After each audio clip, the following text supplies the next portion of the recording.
Então, estava buscando algumas informações sobre Jesus, né?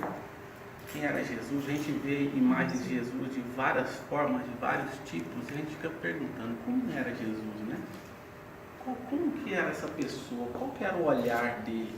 A gente ouve descrições belas sobre isso, de como que é o olhar, como que Jesus se portava, como que Jesus se comportava frente às pessoas, o que ele fazia. E muitas vezes essas imagens nos deixam um pouco confusos. E eu busquei até foi meu pai que tinha trazido essa imagem, alguém tinha dito a ele que essa imagem foi uma imagem de como era Jesus, verdadeiramente falando, né?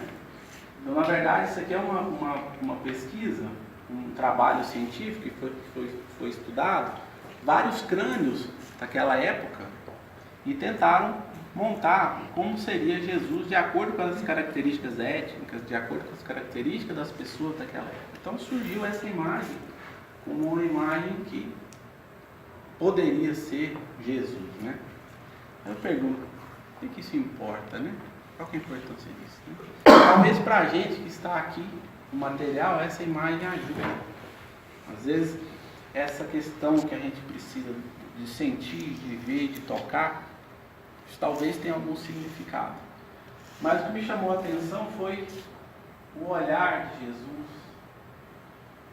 Talvez um olhar preocupado, um olhar tenso, um olhar para nós, olhando assim, poxa, o que meus filhos estão fazendo? Né? Será que é isso? Será que eu consegui passar a mensagem para eles? Será que o meu esforço que eu estou fazendo aqui hoje realmente está trazendo algum significado? Então, eu achei interessante trazer para a gente discutir. Porque quando a gente fala de realeza de Jesus, o que a gente pensa em realeza? Uma coisa digna dos reis, né? Com toda aquela pompa, com toda aquela soberba, com toda aquela, às vezes, arrogância, prepotência. E quando se fala em Jesus, nada disso vem à mente, nada disso vem à tona. Pelo contrário, vem a simplicidade, a humildade, o carinho, o amor, vem o sentimento de compaixão, de misericórdia, totalmente contrário da outra realeza, né? E os objetivos do capítulo que nós vamos falar, né? Meu reino não é desse mundo, que é o capítulo 2 do Evangelho segundo o Espiritismo, item 4. Vou tentar discorrer sobre a vida futura pela ótica de Jesus, discutir sobre a realeza de Jesus, apresentar o ponto de vista sobre a verdadeira vida futura e a sua relação com a fé no futuro, apresentar uma reflexão acerca da verdadeira vida e, ao término, contar uma pequena historinha, né, que está no capítulo, que talvez é a parte que mais nos toca a refletir, a pensar sobre por que nós estamos aqui, né? O que Jesus espera de nós. Então a pergunta clássica, né, que Pilatos faz a Jesus: és rei? Tu dizes, sou rei. Não nasci e não vim a este mundo senão para dar testemunho da verdade. Aí eu pergunto, né? Voltando só um pouquinho aqui. Opa.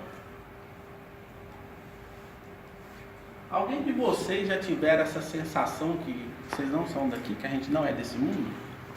Alguém já teve essa sensação de falar, nossa, passei por uma coisa hoje, eu não sou desse mundo. Renato Russo falava numa música dele também.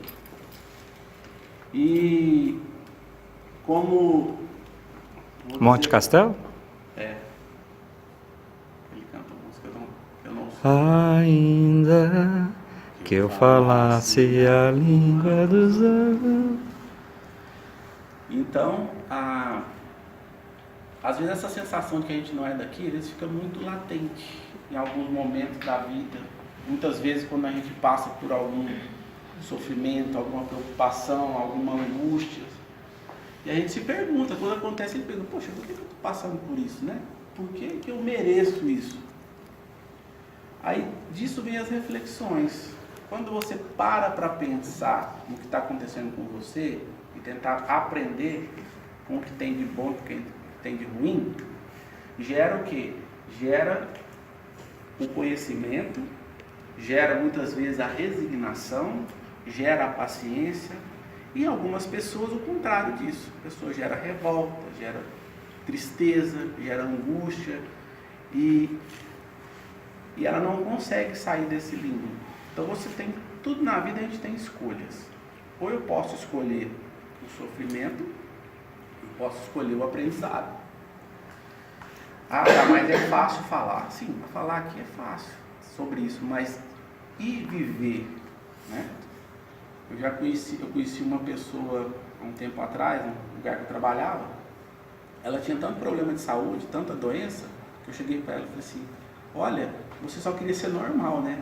Ela falou, eu só queria ser normal. Eu não queria ter esse tanto de coisa. Tem que ir no médico um monte de vezes, tem que ir na semana fazer um tratamento e tal. E ela queria ser normal. E todos nós aqui, o que nós temos de problema assim, de saúde? Estamos todo mundo andando, enxergamos. E a gente às vezes não para pensar e agradecer essa dádiva que nós recebemos todos os dias. Aí vem aquela pergunta, né, sobre a vida futura. O que tu entendeis por vida futura? Daqui meia hora? Porque o passado já foi, né? O que eu espero, né? O que eu entendo por vida futura? Nós estamos vivendo aqui, trabalhando, eu sou advogado, eu faço isso, tá, mas qual que é o sentido da sua vida? Você vive em função de quê? Você vive para quê? Né? Qual é a verdadeira vida? Ah, minha vida é horrível, eu não gosto da minha vida, eu gostaria de ter uma vida igual não sei quem, mas você não sabe o sacrifício que não sei quem tem para ser daquele jeito, para ter aquilo, né? E essas perguntas, elas têm que nos provocar o tempo inteiro, porque essa provocação é que vai suscitar nossa memória daquilo do que realmente viemos fazer, né? Qual a nossa missão aqui nessa encarnação. Será que valeu o sacrifício, né, Paulo? Pois é, porque o sacrifício de tantos, né? Às vezes a gente acha que a gente está aqui, a gente pensa que está sozinho e a gente se engana. Quando a gente vem de lá, a gente acha que está sozinho e também se engana. E quando a gente vai, a gente pensa que está sozinho. E uma das coisas que eu sou muito grato a Deus foi ter conhecido a doutrina espírita. Porque a doutrina, ela nos dá uma confiança e nos ajuda a aceitar melhor, né, essas dúvidas que tantas pessoas possuem. Bom, Moisés, quando veio à Terra, né, alguns historiadores até dizem que Moisés foi uma das encarnações de Jesus, antes de vir como Jesus. O que ele disse, né? Como que ele ia trazer informações? Imagina se Moisés naquela época fosse explicar do celular, como funciona o celular hoje. Você acha que o que ia acontecer com ele? Moisés tinha que dar informações a pessoas que cuidavam de gado, era pastoreiro, pouca informação. Então as informações elas eram limitadas de acordo com aquelas pessoas, né? Para nós também tem muitas informações que nós não temos condições de absorver. Tem conhecimento que nós não vamos adquirir nessa encarnação. Hoje mesmo, o conhecimento que existe no mundo, nós não dispomos de 1% desse conhecimento. E a gente acha que sabe das coisas, né? E aí vai, até onde vai o nosso entendimento, o nosso conhecimento para entender certas coisas. Outro dia a gente estava estudando também sobre uma capítulo dos médicos, que fala sobre o maravilhoso e do sobrenatural. E quando se fala disso, as pessoas têm um certo afeto àquela coisa que é maravilhosa, sobrenatural. Mas só que elas esquecem que cada uma dessas manifestações que acontecem, inclusive agora no nosso corpo, pra vocês terem uma ideia do que está acontecendo no nosso corpo agora, é fantástico, é maravilhoso. Que nós somos um universo de várias espécies, de várias células, de vários micro-organismos, né? A gente só sobrevive graças a inúmeras bactérias que povoam o nosso corpo, tanto na parte externa quanto na parte interna. E nós não entendemos esse infinito. Então, hoje, nós somos um reservatório de vida para muitas espécies que talvez nós, em outras, no início da nossa evolução, também poderíamos estar necessitando de um corpo como o nosso, né? Aí o que acontece? Depois de Moisés veio Jesus. E aí pergunta, até onde ele pôde explicar, mostrar, ensinar?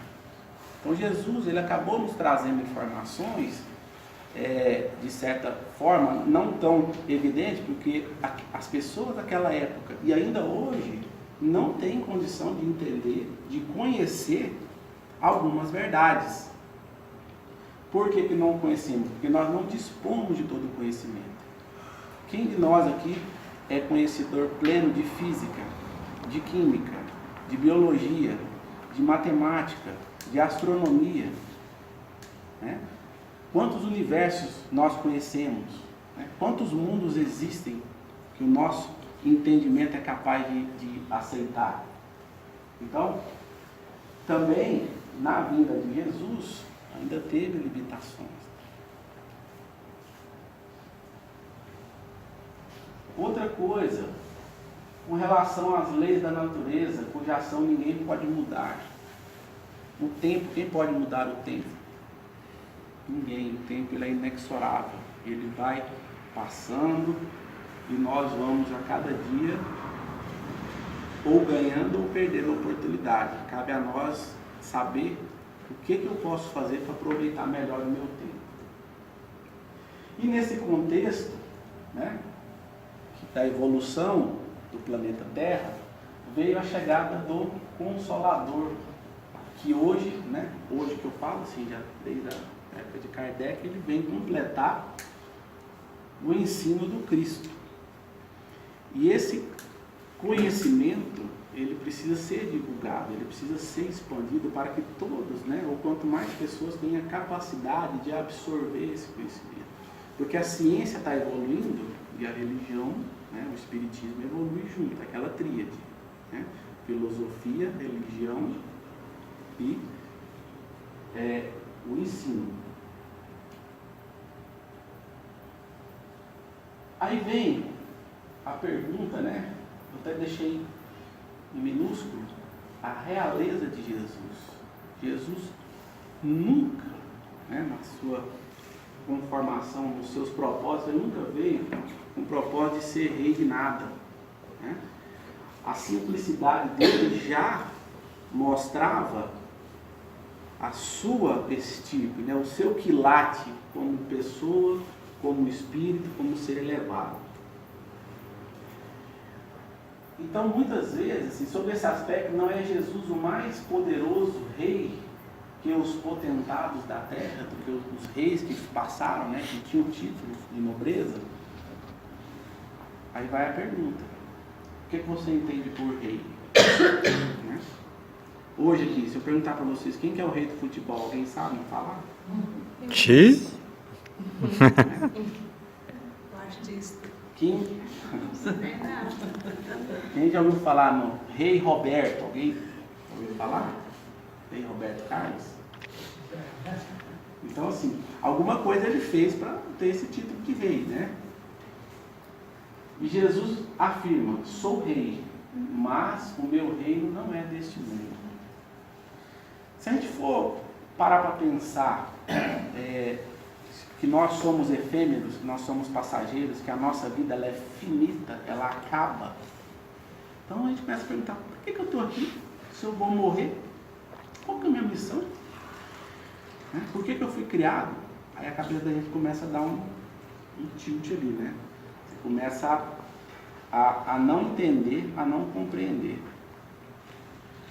Mas, quando a gente passa pelas, vamos dizer assim, pelos revés da vida, e a gente lida com pessoas no dia a dia, aquelas que vêm para nos espizinhar, que vêm para nos testar, que vêm para nos ensinar, aí mais certeza você tem que você não é desse mundo.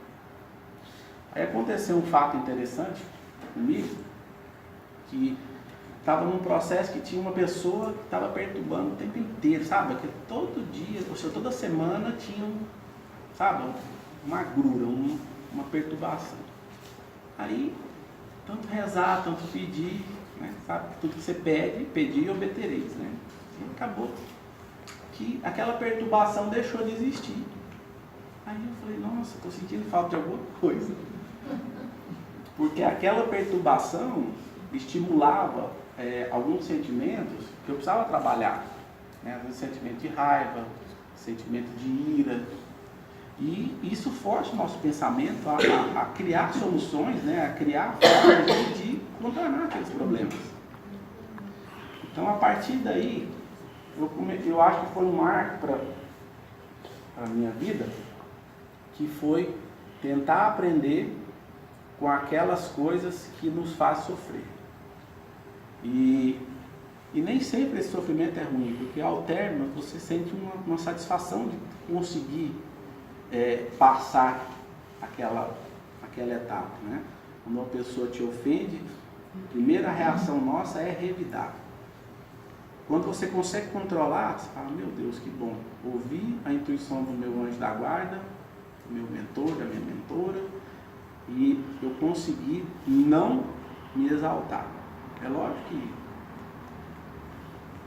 isso aí é uma coisa que nem sempre a gente consegue todo dia, mas você consegue uma vez, amanhã você consegue duas, consegue três, você acaba melhorando. E o nosso objetivo é realmente melhorar, né?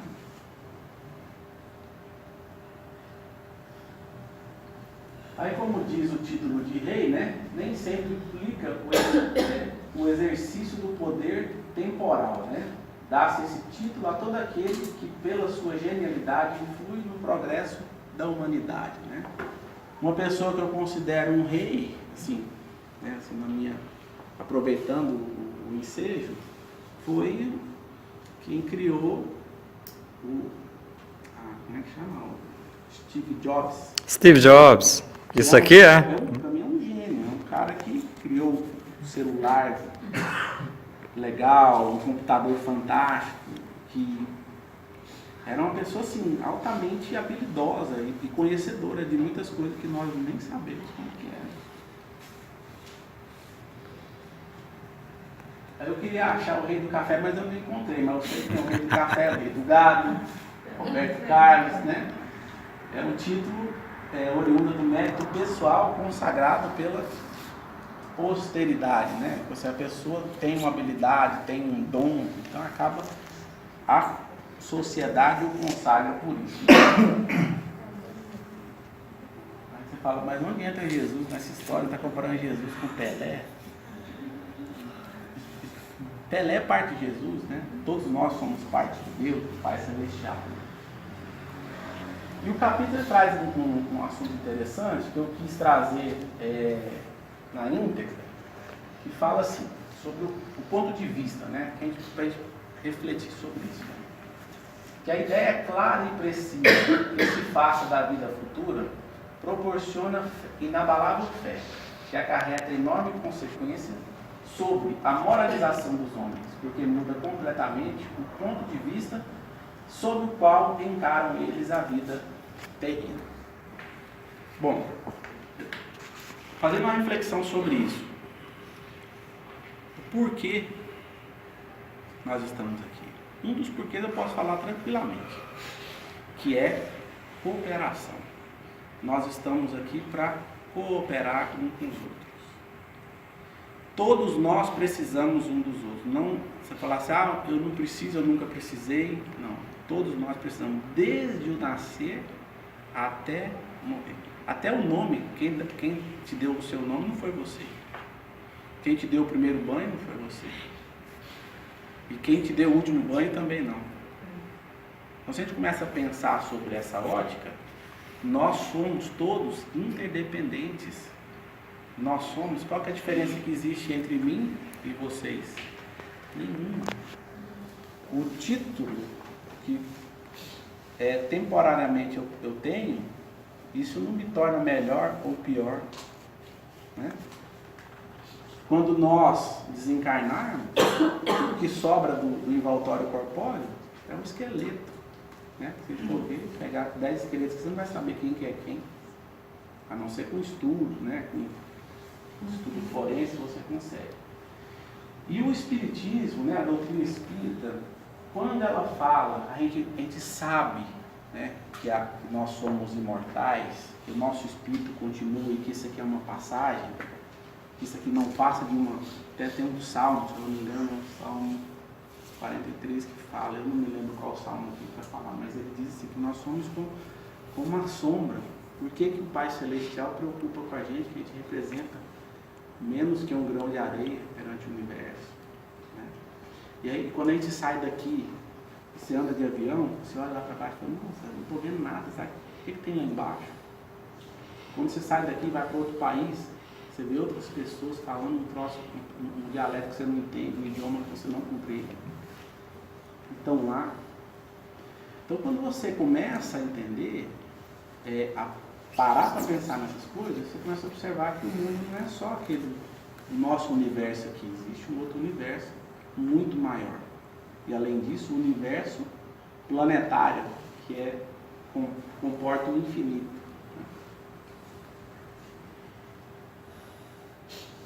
Então, o que representa o homem, né, perante o universo? Tem um vídeo que você entrar na internet, procurar lá sobre a visão da Terra e do universo, mostra lá uma mulher deitada na terra, no jardim, na grama, e ela vai subindo, você vai vendo o planeta Terra, depois vai subindo, vai 10 mil anos luz, não sei o que, vai só evoluindo. Chega uma hora que você se perde nesse emaranhado de luzes, né? Tem uma prece do José Silvério Horta, que fala: Pai nosso que estais no céu, nas luzes dos sóis infinitos, Pai de todos os aflitos, onde a gente acha que só o Sol que nos ilumina, existe inúmeros outros planetas que nós desconhecemos, que iluminam outros planetas, outras vidas. Então, o que nós significamos? Para Deus, o significado. Para nós mesmos e para o nosso próximo. Por que tanta arrogância? Por que tanta ira? Por que não pensar em ajudar, em cooperar? Cada um sai daqui, vai para sua casa, cada um tem sua vida, cada um tem suas coisas, mas no frigir dos ovos, o que vale é aquilo que a gente pode fazer de melhor. O desejo do bem-estar força o homem a melhorar, impedido que é pelo instinto do progresso e da conservação que está nas leis da natureza. Isso é uma coisa que, esse e o seguinte, que fala num assunto muito próximo, né? A gente pergunta da riqueza. Porque o pobre fala mal do rico, o rico fala mal do pobre. Mas assim, o sonho de todo pobre é ficar rico. E o sonho de todo rico é continuar rico, né? E a riqueza, ela é em abundância. Agora, se eu não a tenho, por algum motivo, eu não preciso invejar alguma coisa, eu tenho que saber o que eu posso fazer para conseguir também. Aí, entra no outro mérito, que é as nossas dívidas pretéritas, né? O que nós adquirimos no passar dos anos e que hoje nós precisamos aprender por coisas que em outras vidas nós trabalhamos de forma errada, né? Deus, consequentemente, não condena os gozos terrenos. Ele condena, sim, o abuso desses gozos em detrimento das coisas da alma. Contra tais abusos é que premunem os que a si próprios aplicam a palavra de Jesus. Meu reino não é deste mundo.